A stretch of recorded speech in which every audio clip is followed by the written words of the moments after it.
When President Abraham Lincoln took office on March 4, 1861, 7 Southern states had left the United States. He prayed that his address would convince the remaining 4 Southern states to stay, but plantation owners, who depended on enslaved labor, didn't believe Lincoln.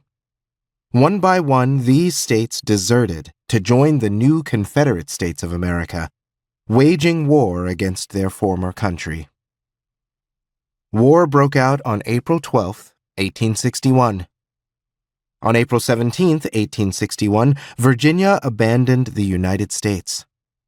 When the enslaved people in Virginia heard the news, they knew that their families would be separated, the men dragged farther south and forced into hard labor, digging trenches, building fortifications, and hauling weapons to prepare for battle.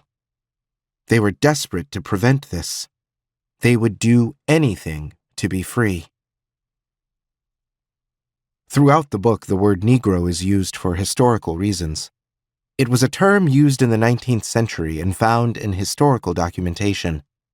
I have also used the original language of the Confiscation Acts and Emancipation Proclamation, 19th century historical documents. Today, slave and fugitive are considered dehumanizing. Enslaved and freedom seekers are preferred. May 26, 1861.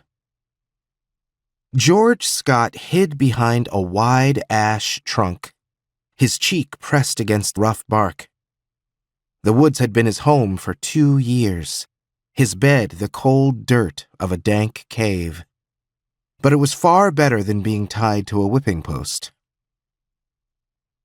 Scott spent his days roaming the forest and swamp. He knew nearly every inch of them, but he also needed to know what was going on in the town of Hampton, and that was riskier. Hunters were in search of Negroes there. He had to prepare himself, to find out as much as he could, so that he'd be ready to move.